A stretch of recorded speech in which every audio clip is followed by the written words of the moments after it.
Saludo especial a la audiencia del Canal Afro. Hoy nos encontramos con un personaje muy importante.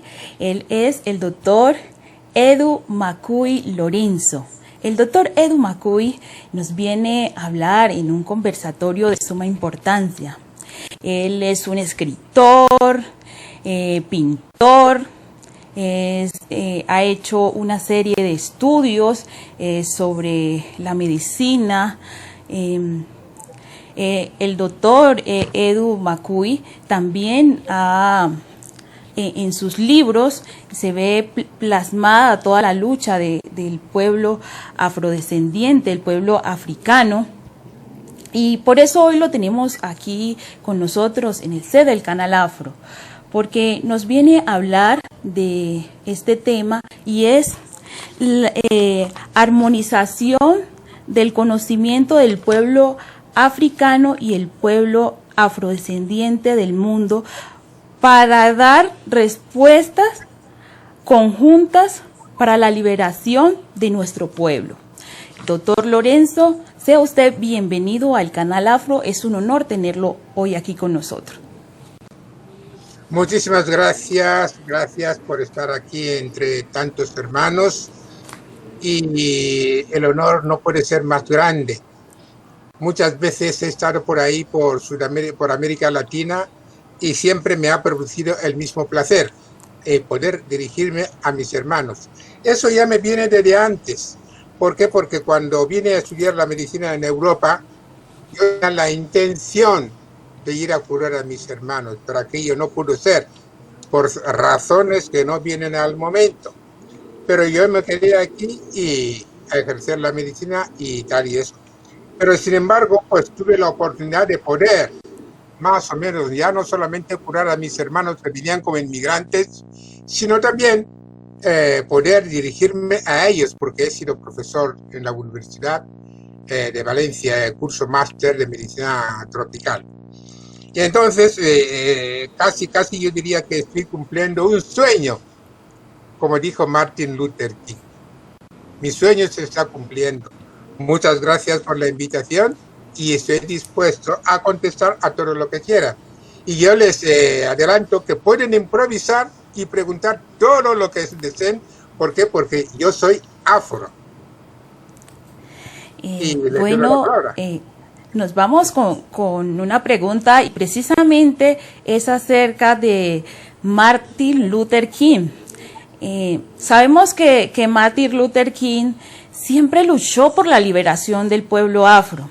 Estamos viviendo una situación actualmente y es la muerte de un africano llamado George Floyd.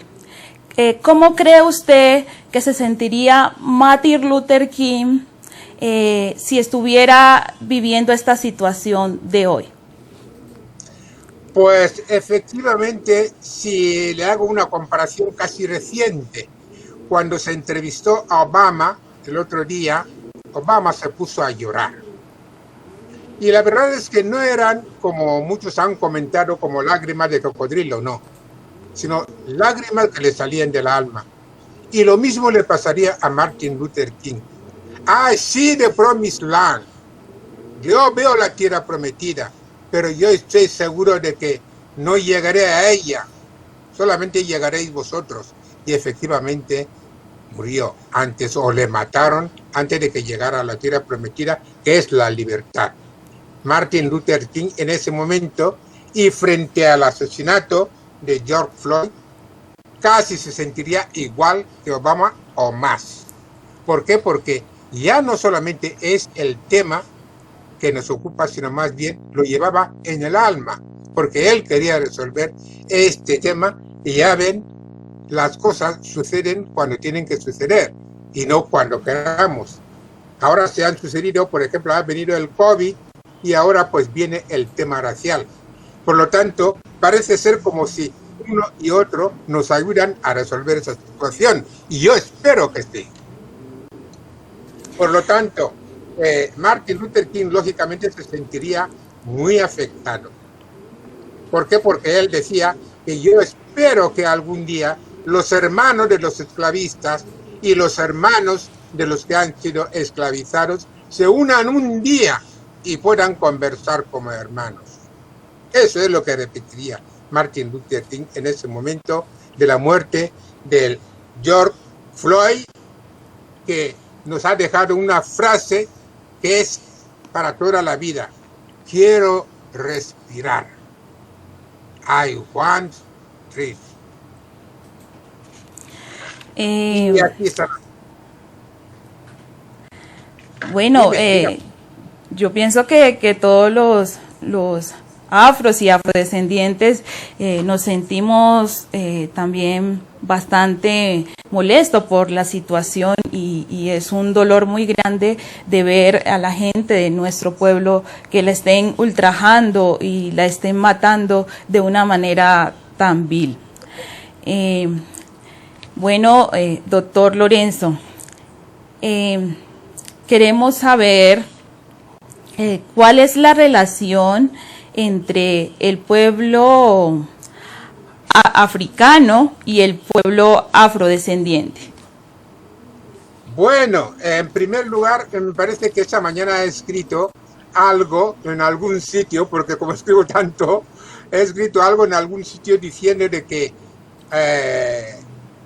me llamen afro. El que no conozca mi nombre, que me llamen afro.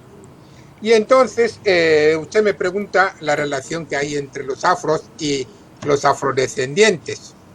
Pues claro, casi yo le diría que nos sentimos iguales. Solamente hay algunos pequeños matices que nos diferenciarán seguramente. Y como puede ver en los escritos que yo les he mandado, he destacado aspectos positivos y aspectos negativos, tanto entre los afros como entre los afrodescendientes. Pero esencialmente somos la misma cosa.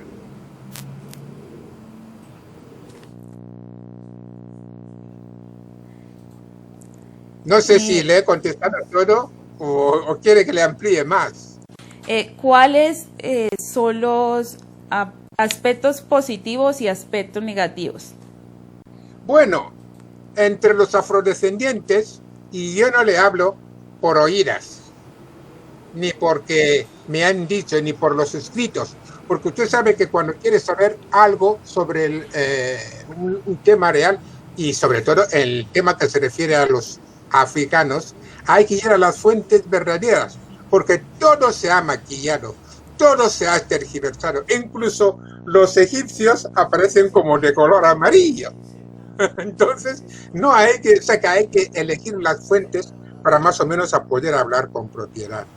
Bien, dicho esto, entre los afrodescendientes, yo he visto, porque he ido por allí, yo os he visto, he entrado en vuestra sociedad y he visto aspectos positivos y aspectos negativos, como en todas las cosas. No vamos a hablar de la dualidad de San Agustín y de Santo Tomás, pero en fin, vamos a dejar la metafísica a un lado y vamos a ir a la realidad. En cuanto a los aspectos positivos de los afrodescendientes, vemos pues que hay raíces. Ellos nos admiran porque tenemos raíces comunes. Hay una semejanza física y hay una facilidad de comunicación. ¿Por qué? Porque en el momento en que te encuentras con un afrodescendiente, pues fácilmente te comunicas. No tienes que decirle que, oiga usted, por favor, tal o lo otro. O sea, esos formulismos que no sirven para nada. Y además, eso, si usted ve el Evangelio, cuando Juan le pregunta a Jesucristo, ¿quiénes son mis hermanos? Dice, mis hermanos son aquellos que hacen la voluntad de Dios. Los afrodescendientes nos ven como la proyección de su propia imagen en África. En cuanto a los aspectos negativos, y aquí a lo mejor me detengo un poquito, córtenme si me paso. En lo que se refiere a los aspectos negativos es la falta de unidad entre vosotros. Eso lo he podido destacar, por ejemplo, en la cuestión de las elecciones. No tenéis muchos miembros en el gobierno precisamente por eso, porque cuando se convocan las elecciones en cualquiera de los países de América Latina, es que no formáis un partido único o sólido o dos o tres.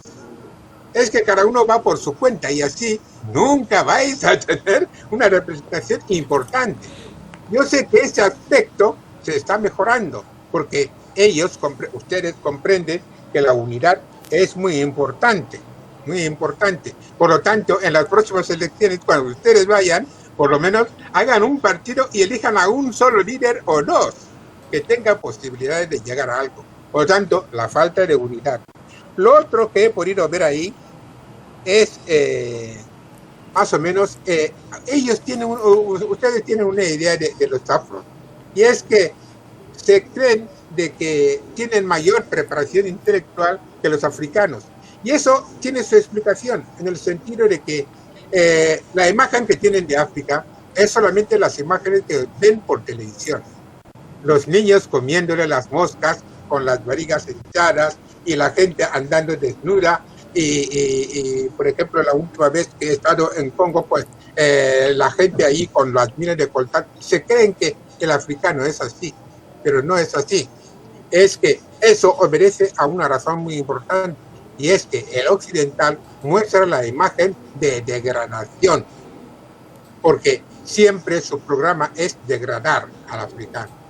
Por eso esas imágenes, vete a YouTube, a Google, en cualquier sitio, siempre encuentran, y ustedes pues se han contagiado de eso un poco, porque cuando hablan con un africano, entonces casi no dejan hablar. No, yo creo que yo pienso que no. El mundo es unidad de criterios.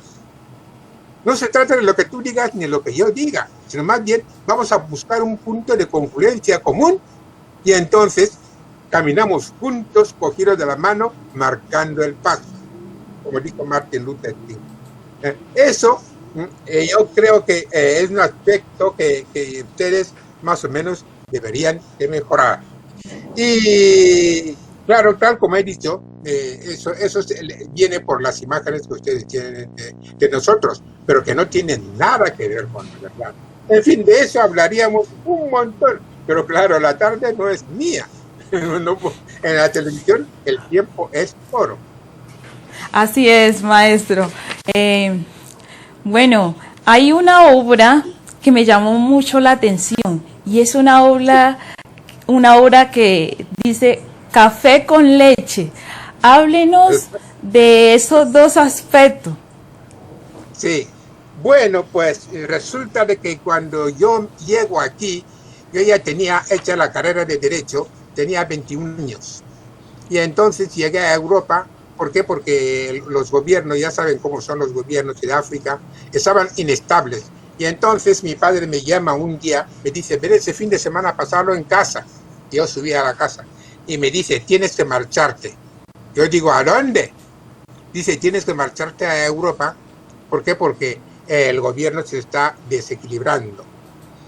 Y yo no le discutía nada, porque yo soy del chaparo a la antigua. Lo que dice el papá es lo que va a misa. Y si no es a misa de la iglesia, a misa que celebrábamos en el bosque cuando regresábamos de la iglesia, de las iglesias. Bien, entonces me dijo que fuera a Europa, ir a Europa. Y claro, yo digo, voy a ir a Europa a esa edad, 21 años, ¿qué voy a hacer? Ni siquiera he tenido novia, no tengo nada. Y entonces pues me puse a estudiar. Dice, pues haz lo que quieras, vete a estudiar. Y me puse a estudiar la medicina. No. Primero no empecé estudiando la medicina, sino me ingresé otra vez porque yo quería ser fiscal.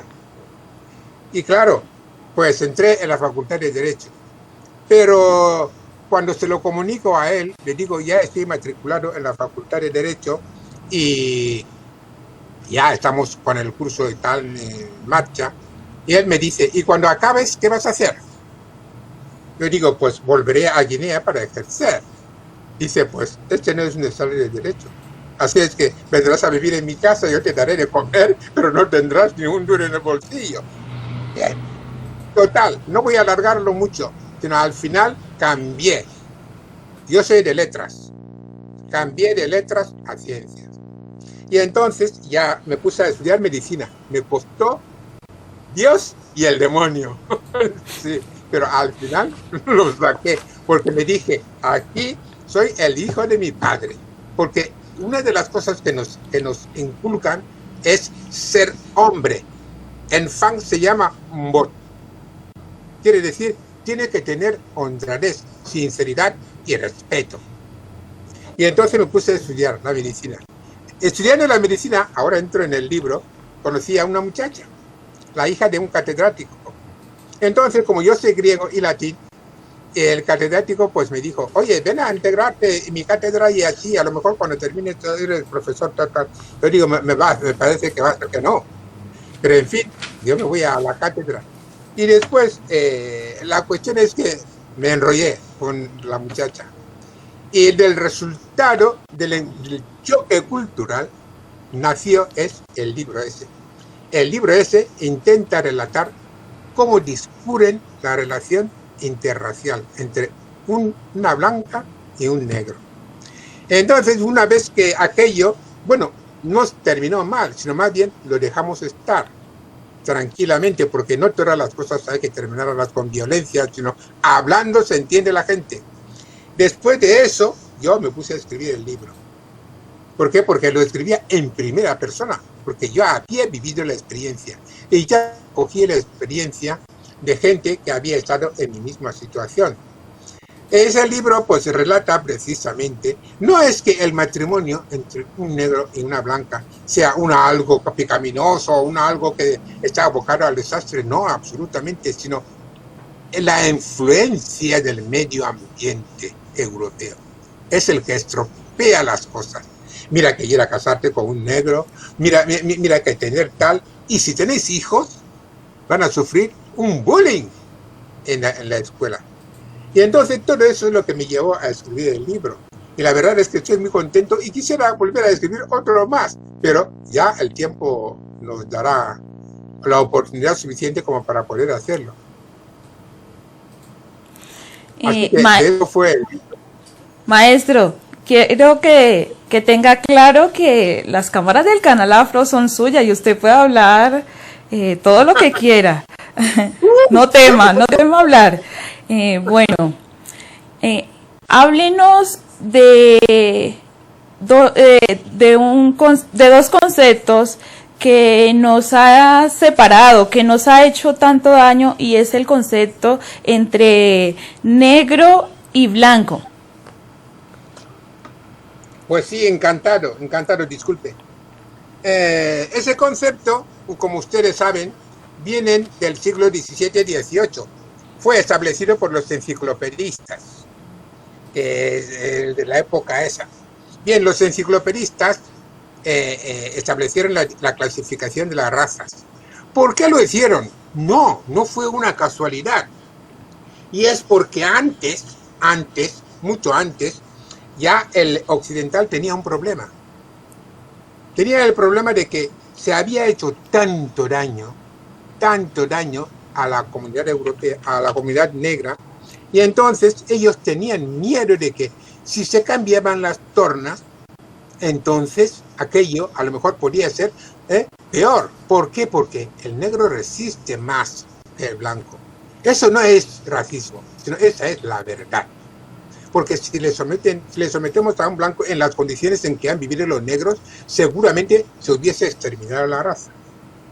Bien, los enciclopedistas hicieron, ese problema ya existía y ellos buscaron la fórmula humana, la fórmula para poder ir tapando el problema en la medida como pudiesen, estableciendo una serie de cosas que realmente no venían al caso, pero que les beneficiaban a ellos.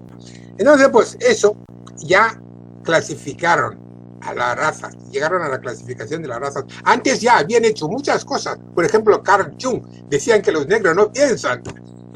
Es tremendo. Y después Darwin se fue a la isla Galápagos para estudiar la teoría de la evolución. O sea que veníamos de los monos. Los monos y la última fase es el blanco y detrás de él es el negro. Entonces, claro, fíjate qué contradicción. Entonces, si venimos del mono, ¿quién hizo el primer prión? ¿Quién hizo el primer átomo? ¿Cómo puede ser que ellos divulgan la religión en el sentido de que el hombre fue creado por Dios, a imagen y semejanza, y sin embargo mantienen la teoría de la evolución? Eso es porque tenían un problema. querían pasar en la historia como seres superiores. Y de ahí ya vinieron con esa corriente. Además, Hitler, fíjate, bueno, Hitler ya fue después de los enciclopedistas. Hitler les vino a estropear el problema porque ellos tenían eso de que somos superiores y tal y lo otro, lo demás allá, pero sin embargo, cuando aparece Hitler, dice, ¡uy, no! Entre los blancos también hay clases, hay blancos de primera categoría y blancos de segunda categoría. Y entonces le preguntan, ¿y cuáles son los blancos de primera categoría? Y dice, pues los arios. Hay que ser guapo, elegante, rubio. Y por eso se armó la armada que le derrotó a Hitler. ¿Por qué? Porque ya fue muy lejos. Ya sabe usted que en Brasil estaba trabajando el doctor Mengele, que ya estaba elaborando en el laboratorio a blancos iguales y tal y lo otro, para poblar a Alemania de solamente de arios. Bien. Entonces, influidos por esas corrientes, vinieron, surgió lo de los enciclopedistas, aunque fue antes bien. Y clasifican, como ya no, además es que hay una otra razón de base, y es que buscaron científicamente demostrar la superioridad del hombre blanco, por decirlo de alguna manera. Pero no la encontraron, ni en laboratorio, ni en ningún sitio. Entonces había que buscarla por otros medios. Y claro, pues fue mediante la escritura, en la arqueología y tal y lo otro. O sea, todas las cosas que se había hecho la comunidad negra, pues fueron tapadas. No se sabía. Por eso los egipcios, el imperio de Kush, que era formado exclusivamente por negros, pues no aparece ningún negro. Los egipcios aparecen pintados de amarillo y tal y lo otro. Bien. Entonces, claro, viene la clasificación, que para rematar el tema, dice, la raza pueden ser blancos, negros, amarillos, rojos y cobrizos. Bien. Pero sin embargo, fíjese la asociación con el color. El negro se asocia con lo malo, con lo triste, con lo degradante. Si veo un gato negro es porque me va a pasar algo malo. Todo lo malo se asoció al color negro y es el color que le correspondió a los afros. El blanco es la belleza, la luz, el entendimiento, todo lo bonito. Es la claridad del sol y la luna y las estrellas, todo lo bueno. Si usted mira el diccionario de la RAE, es que se le caen las lágrimas, porque ¿cómo puede un humano clasificar a otro de esa manera? Ahora, a mi edad no he visto todavía una persona de raza amarilla, en todo caso cobrizos. Los cobrizos, yo los he visto, son los pigmeos, que se encuentran por la zona de Namibia. Ellos viven en los bosques. Tienen el pelo muy cortito y un poco cobrizo, pero en lo que se refiere a la piel, son igualmente negros. Bien. Entonces, surgió esto, la clasificación. Dice que somos de este color y tal y lo otro. Pero sin embargo, si ahora lo analizamos, Dios mío. Aparte de, si vamos al origen de la persona humana, del género humano, vemos que nace en África. Y entonces, cuando por los cataclismos y todos los demás eventos que no vamos a citar aquí, porque si no, estaríamos hasta mañana. Entonces, se ven en la necesidad de emigrar. Entonces, Mesopotamia no era tan profundo como ahora. No sé si usted ha ido, pero ellos cruzaron Mesopotamia. Algunos cruzaron y se vinieron a Europa. Y, lógicamente, eso significa un paso con el paso de los años. Entonces, si llegamos a la conclusión de que las diferencias raciales son solamente externas, por ejemplo, el pelo, la piel, tal y lo otro. Pero fíjese qué cosas. Si se analiza con objetividad, se ve que las diferencias raciales se deben a la respuesta de la persona humana al medio ambiente hostil para sobrevivir. Por ejemplo, en Europa, no se puede vivir con el pelo como el mío, el pelo duro. ¿Por qué? Porque el pelo duro, por ejemplo, en África, ya sabes que en África los rayos del sol caen perpendicularmente. Y entonces, lógicamente, se suda mucho. Ah, ok. O sea que el medio ambiente, el clima juega un papel importante. Exactamente, juega un papel importantísimo, porque si el pelo duro fuera como el pelo liso, entonces moriríamos. El cerebro se calentaría y la persona pues tendría mucho riesgo de fallecer.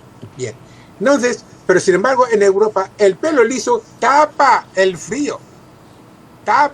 Esto se puede demostrar claramente, porque el pelo liso caído, si sopla el aire, no lo atraviesa. Por lo tanto, le tapa el cerebro, porque ya se sabe de que cuando hay una mutación o una protección para supervivencia, se protegen los órganos vitales. Y uno de los órganos vitales es el cerebro. Y está cubierto por el pelo, porque Dios no le puso el pelo porque sí, porque ahora vamos a ponerle a ese el pelo. No. Todo se realiza por algo. Todo tiene una razón. O sea que Dios no hizo las cosas. Me parece que voy a ponerle a este 2 manos. No. La dualidad es esencial a la persona humana y a muchas cosas. Por lo tanto, Dios no se equivocó. Todo lo que hay en el cuerpo de la persona no es por casualidad. Por eso, aprovechando la ocasión, pues esa gente que se quiere ahí en América Latina se dice, se quiere mejorar la raza. Eso lo hace, mejorar la raza. Eso quiere decir ir a casarse con un blanco para que los descendientes sean menos negros. Aquello es terrible. Aquí en África, ¿qué se hace? Se usan las cremas, pero resulta de que esas cremas tienen corticoides y pueden producir una modificación de la piel, no de la melanina, porque todos, tanto blancos como negros, tenemos la misma proporción de melanina, que es 1:9. O sea que la única diferencia es solamente por el medio ambiente, que es a los negros, pues se les tuvo que poner una gran cantidad de melanina. ¿Por qué? Para protegerle de los rayos del sol. Eso, porque caen perpendicularmente, no oblicuamente. Eso está claro. O sea que eso, hay una frase que dice, eso lo saben hasta los niños nacidos de ayer. Sí, porque si el rayo del sol cae perpendicular, entonces quema más. Pero sin embargo, si tiene una cierta inclinación, pues entonces no quema tanto. Bien. Entonces, pues eso más o menos es lo que determinó el cambio, la diferencia raciales y tal. Pero aún con eso, aún con haber clasificado la raza y todo lo demás, no contento, no han estado nunca contentos. Porque lo voy a decir, y utilizando más o menos a Erich Fromm. Erich Fromm tiene un libro que se llama Ser o Tener. Aquí el tener es ser. O sea que si yo tengo, es que soy. Y si no tengo, es que no soy. Fíjense, es una perversión. Estamos hablando de la diferencia racial. Esa es una perversión porque ¿se acuerda usted de la Biblia cuando Moisés va a subir a coger las tablas de la ley? Encuentra una zarza ardiendo sin consumirse. Y entonces se acerca. Dice, ¿eso qué es? Esto es fuego. Y entonces, cuando ya estaba cerca, oye una voz que le dice, Moisés, descálzate porque la tierra que pisas es santa. Y entonces Moisés se queda extrañado y dice, pero aparte de que yo no veo a nadie aquí, ¿quién está hablando? Y entonces pregunta, ¿y quién es usted? Dice, yo soy el que soy. Esto resume toda la metafísica. Yo soy el que soy. Entonces, volvemos no me voy a perder, volvemos a la clasificación de la raza. Entonces, si ellos no contentos con ser lo que han sido, como no se sienten el yo soy, el que soy, entonces han habilitado otras fórmulas. Y no voy a recorrer todas las atrocidades que se han producido, dando como resultado la muerte de Dios. Por lo tanto, ahora, sí. Sí, siga, maestro. Sí, por lo tanto, si se hace un análisis, porque a mí me encanta estudiar a las personas. Estuve con el psiquiatra, yo iba a ser psiquiatra. Estuve 4 años con Vallejo Nájera, seguramente lo conocerán. Entonces, cuando le digo a mi padre, oye, ya voy a ser psiquiatra, dice, dice, aquí en tu país no hay locos. Entonces, yo me quedé con las ganas. Pero aún con todo, me encanta practicar la psiquiatría y la psicología. Si se estudia este tema en psicología, se ve que hay un problema aquí. Hay un problema en el occidental. ¿Y cuál es el problema? Y el problema está en el subconsciente. El subconsciente le envía mensajes psicóticos. ¿El psicótico quién es? El psicótico es aquella persona que cree que las cosas son como él las ve. Y vive de acuerdo con esa manera. Por eso los grandes asesinos son psicóticos. Una razón. La otra razón, y es que, por ejemplo, cuando se produce la bajada, bueno, hubo una rebelión de los ángeles. Los ángeles se rebelaron contra Dios y tal y lo otro. Bien, estaba Jesucristo, todavía no había nacido. Entonces Cristo bajó a través de una mujer. Vino como Dios y como hombre. Como espíritu y como hombre. Pero sin embargo Lucifer, Dios le dijo, ya no podemos vivir aquí los dos juntos. Entonces tienes que ir a la tierra. Y él le dijo a Dios. Eso es en Apocalipsis 9, 8 y 10. Le dijo, yo voy a ir a la tierra. Y además voy a ir a tentar a tus hijos. Eso es que tú dices que te aman. Pero lo que aman es a las cosas, no a ti. Entonces, eso aplicado a lo que estamos hablando es que la raíz psicológica, psiquiátrica del problema es que cuando la persona se psicotiza, cuando el demonio ha hecho su trabajo, convirtiendo la mente humana en perversión, entonces cree que solamente lo que ve es lo que hay. Y eso es lo que pasa. O sea que eso es lo que pasa en la sociedad occidental, que se ha psicotizado casi todo. Marlowe habla de la sociedad enferma. Y eso es indudablemente así.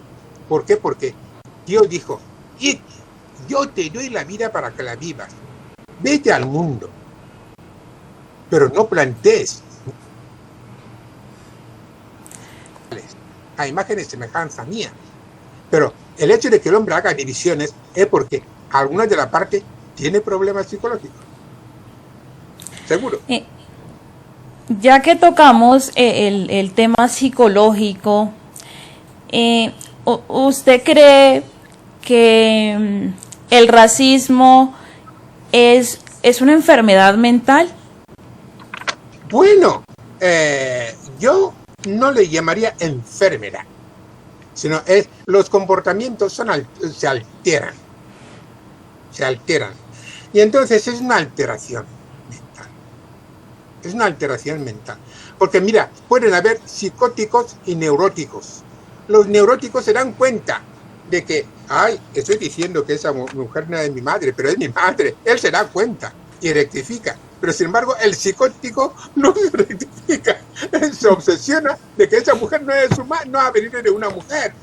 Y entonces vive de esa manera. Por eso, los grandes asesinos son psicóticos. Y eso es lo que está pasando. Es una alteración del comportamiento. No le voy a llamar enfermedad. Pues esto ha pasado. Fíjense si aún persiste. Hoy en día estamos con el COVID-19. Y entonces, cuando he puesto a investigar el tema, me encuentro con que a un síntoma lo llaman enfermedad. Por ejemplo, el síndrome respiratorio agudo no es una enfermedad, es un síntoma, nada más. Entonces, intentar curar a un paciente aplicando tratamiento sintomático es una tendencia condenada al fracaso. Porque si el tratamiento no es etiológico, es que no estamos ejerciendo la medicina como Dios manda. Entonces, claro, eso no solamente se ha extendido ahí en mirar los síntomas, sino más bien se ha extendido casi en todas las partes de la ciencia. Y así vamos, sí vamos. Dicen la neumonía. No, la neumonía tiene un proceso. La neumonía tiene un proceso en el sentido de que tiene un tiempo de evolución y además tiene un tiempo de duración en el tiempo. De tal manera que dura aproximadamente pues una semana. Pero sin embargo, considerar que el COVID se basa en la neumonía y en el síndrome respiratorio es llevar las cosas a otro punto. Y eso viene precisamente por la psicosis. Por la psicosis. ¿Por qué? Porque se ha vivido de un engaño. Se ha vivido engañado. Es como una persona que sabe, pero ella no lo sabe, vive engañado. O sea, que se engaña a sí misma. Y ese engaño no solamente se queda en un terreno, sino en todos los terrenos. Mire usted todos los terrenos de la vida, todos los temas de la vida, y encontrará que piensan de una manera totalmente distinta y ajena a la persona humana que Dios creó para que poblase la tierra. Así es, maestro. Pues yo siempre he dicho pues, que comprender el ser humano es una complejidad demasiada alta. Bueno, ahora queremos saber un poco cómo ha influido el cristianismo en nuestro pueblo afro. Pues de una manera me alegra que me haga esa pregunta. Yo soy cristiano practicante y consecuente. Mi padre era catequista. Catequista es aquel que se encarga de la iglesia en ausencia del cura. Bien, nosotros hemos nacido en el seno de la iglesia. Eso a nivel particular, pero a nivel general tengo una colección de 10 libros que se llaman Los pecados capitales del cristianismo. Lo ha escrito un judío. Y ese judío era hijo de un papa. Usted sabe que la mayoría de los papas eran hijos de papas, de otro papa, de otro papa, de otro papa. Bien. Entonces, eso sin pervertir nada, la realidad era esa. Bien. ¿Cómo ha influido? De una manera negativa. Totalmente negativa. ¿Por qué? Porque cuando llegan los visitantes a nuestras tierras, nosotros adorábamos a unos dioses. Había el dios de la lluvia, había el dios de la tormenta, había el dios de la fertilidad, pero todos esos dioses tenían esencialmente uno por encima de ellos. Por eso, el dios Anubis, el dios tal, todos. Pero sin embargo, todos éramos conscientes de que encima de nosotros había otro dios que era el dios de todos los dioses. Pero sin embargo, así estábamos cuando llegan los colonos. Pero sin embargo, cuando llegan y nos encuentran con esas creencias, y ahora voy a citar lo que le he dicho de que voy a misa y después de misa me voy al bosque a rezar de la manera nuestra. Bien. Entonces, vinieron y nos quitaron todo. No solamente las creencias, sino también los nombres. Voy a hacer un inciso y me meto con ustedes, en el sentido de que ustedes, como no sabían los nombres originarios que tenían, yo he visto en cualquier sitio de América que he ido, que hay Lustari, Jiménez, Gómez, tal, o sea, nombres así muy estrambóticos, la mayoría de ellos imitando a actrices de Hollywood o a tal o lo otro de más allá. Yo lo entiendo, ¿por qué? Porque si no han conocido los orígenes, lógicamente adoptan el nombre que les ensalce, que les eleve la autoestima, que ya lleva muchos años aplastada con una rodilla, como ha muerto George por un policía. Entonces, vienen y nos quitan la religión. Ya no creemos nada. Dicen, estos son supercherías. Pero fíjese una cosa y un dato que le voy a dar. Y es que nosotros teníamos nuestros fetiches. Ellos llaman fetiches. Por ejemplo, un hueso o un palo o lo que sea, que era más o menos representativo. Bien. Pero sin embargo, nos decían, trae estas cosas. para que yo las vaya a quemar. Pero no las quemaban, las traían aquí. Usted conoce el brazo incorrupto de Santa Teresa. Usted conoce todas las imágenes. ¿Por qué lo suyo es lo que hay que adorar? Pero sin embargo lo nuestro es superchería. Nos mataron en la autoestima. Nos quitaron la autoestima. Y sin embargo también, no solamente eso, sino que también nos quitaron los nombres. ¿Por qué? Porque nosotros teníamos nuestros nombres. Cuando me has presentado, has dicho que me llamo Edu Macui Lorenzo. Claro, Edu es mi padre, Macui es mi madre, y el nombre de agua es Lorenzo. ¿Qué quiere decir nombre de agua? Es el nombre cuando me bautizan. Y ahora uno se pregunta, me parece que usted lo habrá leído en un libro mío que es de antropología, que si uno se llama, por ejemplo, yo me llamo Edu y me muero y era buena persona, ¿acaso no puede haber un San Edu? ¿Qué razones impiden para que mi nombre sea santificado? Así es. O sea, eso es que nos quitaron la autoestima por todos los lados. Y se produce otra contradicción. Dicen, dice las creencias, no voy a citar una, sino casi todas. Si tu hermano te da un cachete, pues dale la otra mejilla para que te golpee. Vale, de acuerdo. Pero es que eso no solamente lo aplican a una determinada raza. Todos tenemos que llevar el mismo comportamiento, pero es que ya no me queda mejilla. Me dan por todas las mejillas todos los días. Pero ¿por qué no se aplica lo que dicen que se escribió en la Biblia? Luego eso indica de que la religión solamente nos vino a dividir, a quitar la autoestima y que no nos lleva a nada. A veces me pregunto, cuando se produzca el fin de la humanidad y todos vamos a ir al cielo, ya no tendremos que pagar la luz, el agua y todo lo demás, ¿cómo sobreviviremos si aquí, teniendo que pagar la luz, el agua, la hipoteca y todo lo demás, no podemos vivir en armonía? Imagínense viviendo en armonía las cosas que nos van a ocurrir. Ya hubo la rebelión de los ángeles. Por lo tanto, cuando nos marchemos todos hacia allá arriba, se va a armar una, seguro. Y ahora se ha armado. Seguramente como Dios es tan listo, entonces ha activado ese sistema actual. Fíjate por cuántos negros han muerto, han sido asesinados. Pero solamente por dice, hasta aquí hemos llegado. Y entonces, lógicamente, pues, volviendo a el daño que nos ha hecho la religión, y es que ha sido utilizada como medio de contención. Si usted ve las imágenes de Cristóbal Colón desembarcando en América, dice, lleva una espada en la mano, y le enseña la punta de la espada en el suelo, dice, con esto os venceré, y el cura al lado, y con os convenceré. Esa imagen es muy expresiva. Por lo tanto, representa más o menos los tres poderes, los poderes que han venido a dominarnos.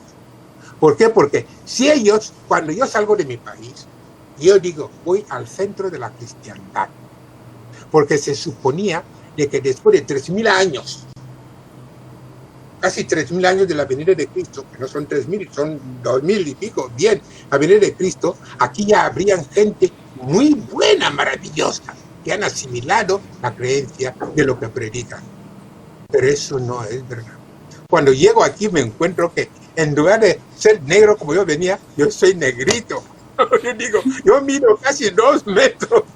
¿Cómo voy a ser negrito? Y otras tantas cosas todos los días. Todos los días de la vida. O sea que no se cansa. Incluso cuando yo me doctoro, hago tal, invento, presento, voy a la feria de inventores y tal y lo otro. Aún con eso, nada. Tú eres negro, nada más. Y entonces, ¿dónde está la gente buena esta? Eso también tiene su explicación y es que, mire usted, no se puede generalizar. Porque hay un dicho según el cual la generalización por justificación es argumento de tonto. No se puede decir que todos los blancos son malos. No, absolutamente. Sino los buenos, la gente buena que hay entre los occidentales, se esconden.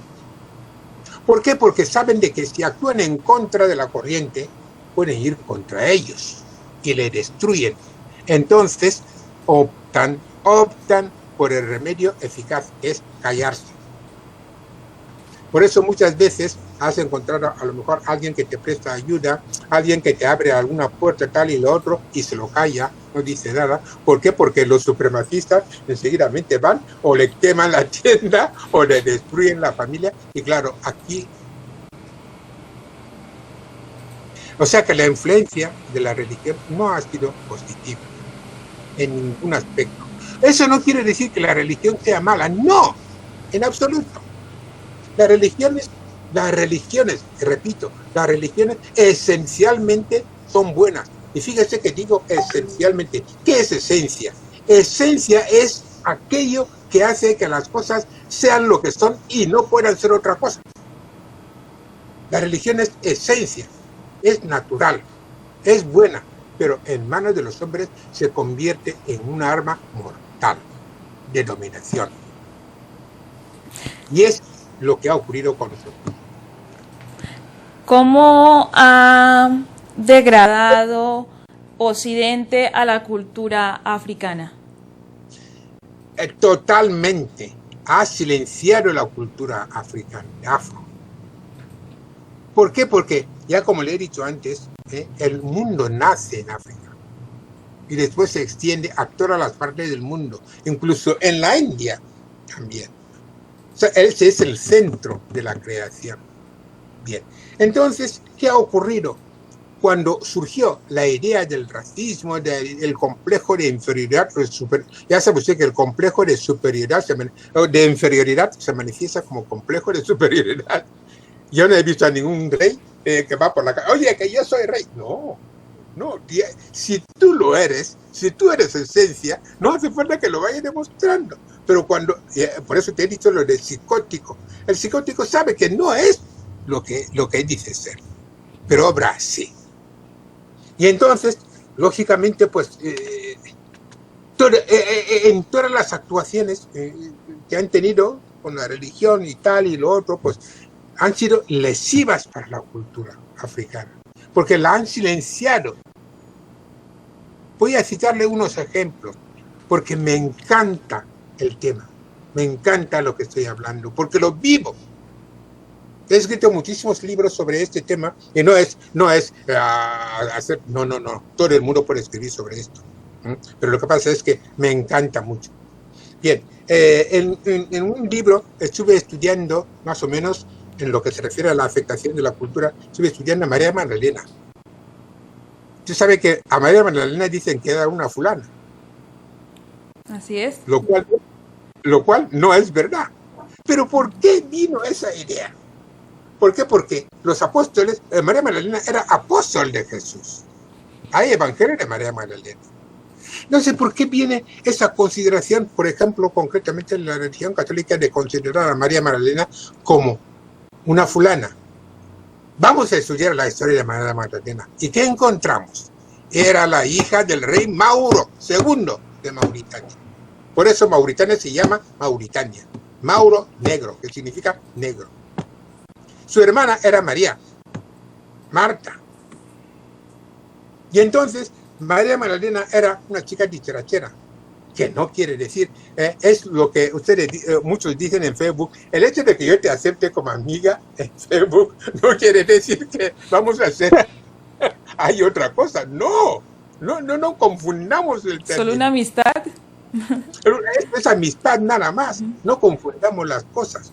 Bien, entonces volvemos a la pregunta, porque si no nos perdemos. Se ha influenciado mucho. Toda esa historia de María Magdalena, la historia del reino de Kush, la historia del reino de Sudán, la historia de Haile Selassie, los grandes imperios, la Universidad de Tuamuktu, que venían a estudiar los griegos y los romanos y luego volvían a Roma. Santo Tomás y San Agustín, que era del norte de África y que gobernaban el amplio espectro de la iglesia de Constantinopla, hasta Constantinopla. Pero sin embargo todo eso se ha silenciado. Absolutamente. El daño ha sido terrible. Pero gracias a no se sabe quién, a los, voy a recordar, me parece Octavio, no sé si Octavio Paz, escribe a los dioses de mi México. Sí, me parece más o menos. Entonces, gracias a nuestros dioses, en nuestra cultura se ha mantenido oral. Por eso, en las estructuras sociales de nuestros pueblos existen los llamados bibliotecas vivientes. ¿Quiénes son? Son gente mayor que conserva los elementos culturales. Gracias a ellos, estoy hablando aquí, gracias a ellos sé lo que sé y aún me falta muchísimo por saber. ¿Cuál es el papel de la educación en el pueblo afro? Pues el papel hasta aquí ha sido nulo. Por eso, muchas veces cuando voy a dar una conferencia en algún sitio, yo digo que la revolución de la comunidad afro y afrodescendiente empezará en vosotros, porque sois muy, muy unitarios, en el sentido de que si pasa algo, enseguidamente os unís. Si hay que no ir a comprar, no vamos a comprar. Y eso me gustó muchísimo en Colombia, en Cali. Una persona que no sé qué pasó, y entonces dijo que la negra que estaba allí, pues que le había robado y tal, y no era así. Resulta de que esa negra, pues era de mucho dinero. Y entonces se armó un lío. Al día siguiente, ya nadie apareció por ahí. Lo mismo pasa en la televisión. Si alguien menciona esos términos despectivos, enseguidamente surge, os unís, y eso os admiro. Por eso digo que la revolución la empezaréis vosotros, y gracias a Dios. Tenía que empezar en algún sitio. Y en lo que se refiere concretamente en la influencia en la escuela ha sido nula, y vosotros lo habéis empezado con la etnoeducación. Yo he dado conferencias sobre este tema, en la educación, en el sentido, pero en los demás sitios nula. Por lo tanto, para que eso se haga realidad, se tiene que programar el sistema educativo, teniendo en cuenta, como dice en el derecho, hay que tener en cuenta todas las circunstancias del caso para no convertir la aplicación del derecho en injusticia. Cuando se elabore un sistema educativo, tiene que tener en cuenta todas las características de la población. Ya ve lo que hacen los indios. Los indios cogen el dinero, los indígenas, que les llamáis. No me parece bien. ¿Son indígenas? Sí, desde el punto de vista de que el concepto es bueno. Sí, indígenas que son los originarios del sitio. Pero ahí lo utilizan de una manera despectiva. Los indígenas cogen el dinero y ellos van a organizar sus cosas muy alejados de vosotros, de afrodescendientes, de los mestizos y tal, porque en América Latina no hay blancos, entre comillas. El término blanco, pues no. O sea que no ha aplicado. Se tiene que organizar el sistema educativo partiendo de las particularidades de cada uno de los grupos que se encuentran en la sociedad. No hacer como aquí. Aquí cuando sube un gobierno, destruye el sistema educativo que había y implanta el suyo. Y cuando vuelve a subir otro, también destruye el que tenían los demás y así sucesivamente. Y eso conduce al fracaso. Por eso se ocupa el lugar que ocupa dentro del concierto de los países del mundo. Por lo tanto, lo que tenemos, una de las asociaciones que tenemos que hacer los afro y los afrodescendientes es meter el sistema o las condiciones afro en la educación, en la escuela. No solamente para los afro, sino también para todo el mundo, porque la educación es universal. Si no se empieza a enseñar al niño desde el joven de que tú eres tú, yo soy yo, y mi yo es una proyección de tu tú, nunca sabrá, porque le dirán en casa que los negros son malos, los negros son ladrones y tal y el otro. Usted se acuerda del experimento de las muñecas. La muñeca negra es mala y la de otro color es la buena, es la admisible, y así sucesivamente. Por lo tanto, yo les animo, y yo, mientras viva, haré todo lo posible porque el sistema educativo esté inspirado también en los afros, porque también nosotros formamos parte de todas esas sociedades donde vivimos y lo que es más, hemos contribuido a construir estas ciudades. Por lo tanto, este es un hecho a tener muy en cuenta, porque sin nuestra aportación, estas ciudades no serían como lo que son. Ya sabe lo que sucedió con Bartolomé de las Casas. Los indios morían por la gripe y se tuvo que aprobar la bula subliminis, en el sentido de que había que exportar a los negros. Los negros fueron a América, construyeron a Estados Unidos, a todos los países de América Latina, porque se cargaron a los incas, que tenían una cultura elevadísima. Por lo tanto, el sistema educativo tiene que tener en cuenta todas las características de cada uno de los grupos sociales que integran la sociedad que se corresponde. Así es, maestro. Siempre en las conferencias que yo he tenido he enfatizado a que en los colegios incluyan la enoeducación, porque si incluyen la enoeducación, nuestros niños y los demás niños se ilustran, conocen de nuestra historia y esto genera un respeto hacia nosotros. Sí. Bueno, hay un libro donde usted habla de Benko Bioho. Según lo que yo pude leer, parece que hay un error en el nombre real de Benko. Sí, claro, sí, evidentemente. ¿Por qué? Porque, fíjese, hay un hecho muy importante, y es que el occidental tiene, no sé si es un defecto, no se sabe qué es, no sabe pronunciar los nombres africanos. Hay una santa aquí que se llama María Chicaba. Me voy al libro de Bencos luego. Se llama María Chicaba. Entonces, ¿quién fue María Chicaba? María Chicaba, luego te diré cómo se llama en realidad.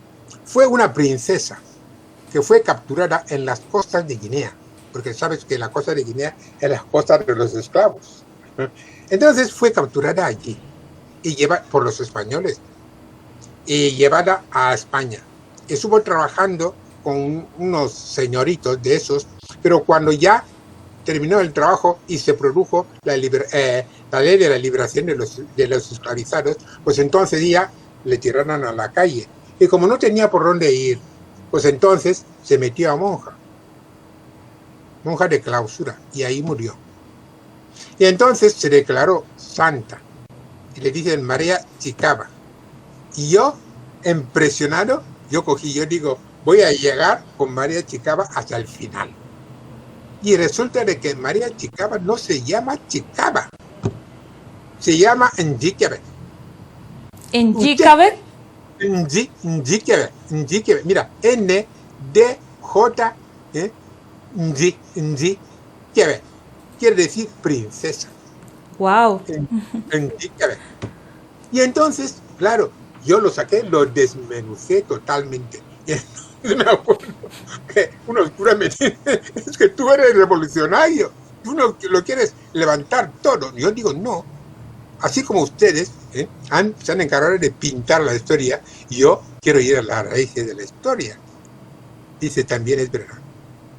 Volviendo a Bencos Bioho, los portugueses en el año 535, me parece aproximadamente, llegan allí, a Guinea, que tampoco se llama Guinea-Bissau.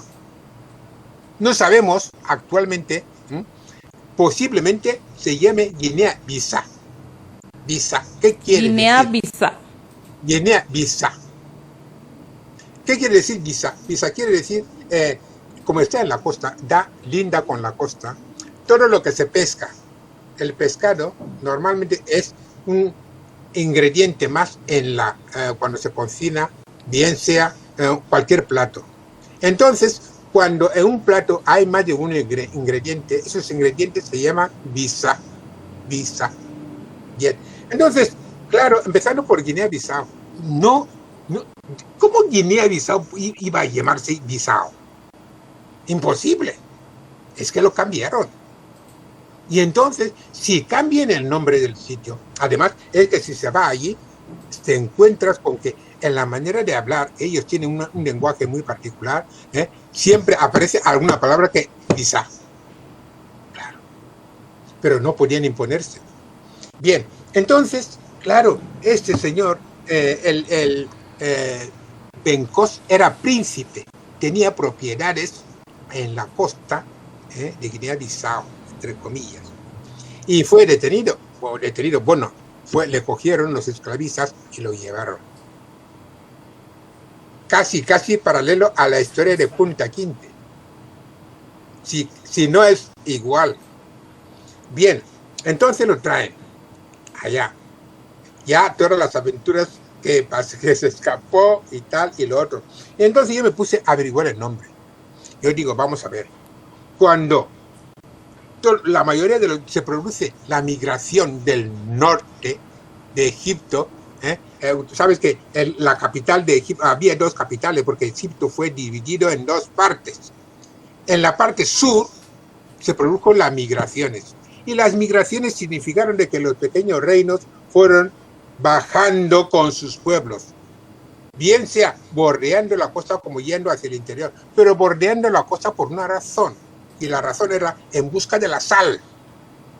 ¿Por qué? Porque no podían alejarse de la sal. Ya sabe que los afro les encanta cocinar con la sal. Y entonces las migraciones bordeaban la costa. Bien. Y volvemos al nombre. Entonces digo, vamos a ver, ¿dónde venían las migraciones en aquel entonces? Y estudiando, claro, eso hay que conocer los idiomas, la manera de hablar de los lugares. Por eso les recomiendo de que cuando ustedes hagan las conferencias, mejor inviten a un africano, bueno, que le interese esas cosas. ¿Por qué? Porque hablará desde la raíz. No que tal ha dicho o tal libro ha dicho tal, nada. Todos los libros que hablan de África solamente pues eso, porque he mirado casi miles y miles de libros, solamente hablan de la superioridad y de inferioridad y punto. Bien, entonces, mirando las migraciones, se ve que el grupo Bantú, dentro de las migraciones, el grupo que más predominaba era Bantú. Los Bantú se fueron hacia Camerún, Gabón y Guinea Ecuatorial. En la parte de la costa, algunos también se quedaron, pero más bien los Wolof, que venían casi del norte de la parte de la costa, y ahí predominan los Wolof, por eso hablan el Wolof, los senegaleses. Bien, entonces encuentro con el nombre, a ver, este se llama Bencos Biojo, pero si ese nombre está en portugués, ¿cómo puede ser eso? Luego, si ese señor era príncipe y además le cogieron a la fuerza y lo llevaron, ¿cómo es que tenía un nombre portugués? Lo cual no es verdad. Entonces yo fui analizando, mirando a ver, Bencos Biojo, ¿qué nombres más o menos? ¿Cuáles son los nombres predominantes en la raza o etnia Bantú que más o menos pueden coincidir? Y no me resultó ningún esfuerzo, porque resulta de que cuando estaba internado en un colegio había un amigo que se llamaba Eyogo, José Manuel Eyogo. Entonces fui atando cabos hasta que llegué a Bingo Billo.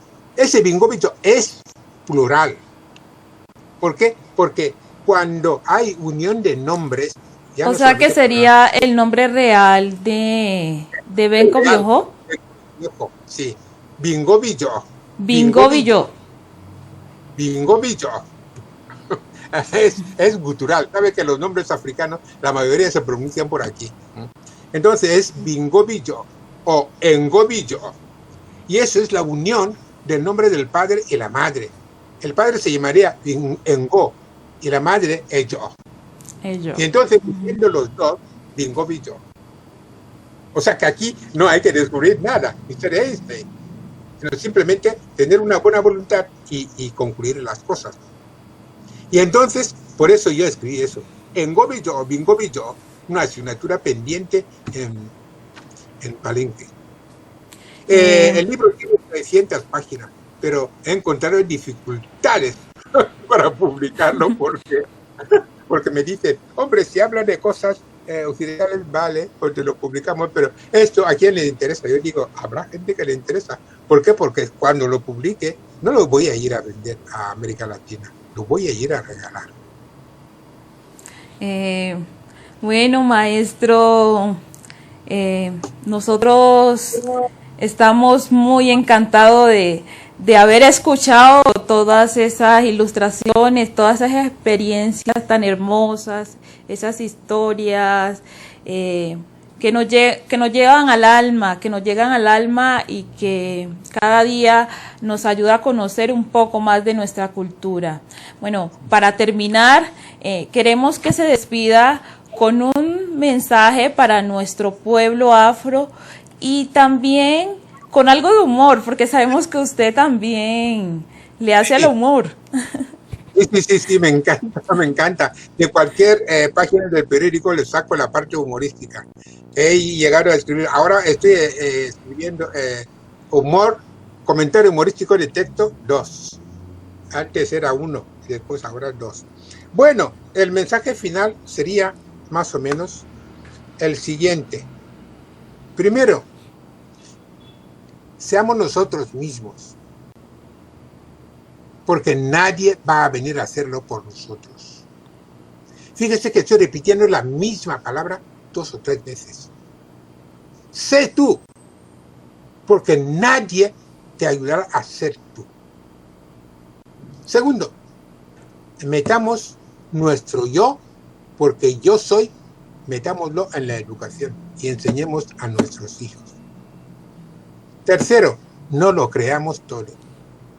Porque todo lo que está escrito y que ustedes se encargan de enseñar, muchas de las cosas no son reales. Le voy a poner un ejemplo para terminar. 2,5% de niños en la escuela no aprenden nada. 2,5. ¿Cuántos niños son? 2,5 niños.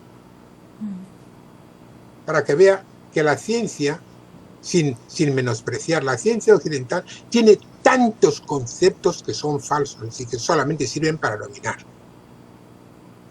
Vayamos al encuentro de nosotros mismos y repitiendo las palabras de Martin Luther King.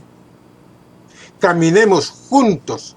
Primero, conozcámonos entre nosotros y caminemos juntos, cogidos de la mano, marcando el paso, porque de la otra manera no alcanzaremos nunca la libertad.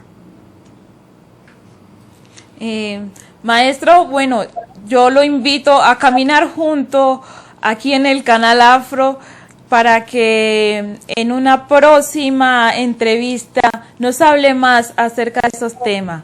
Le agradecemos mucho por habernos atendido y nos veremos en otra ocasión. Muchísimas gracias y a ustedes, querido público, por estar ahí pendiente de esta programación. Muchísimas gracias por haberme invitado y estoy muy agradecido. Muchas gracias. Un abrazo muy fuerte a todos los hermanos.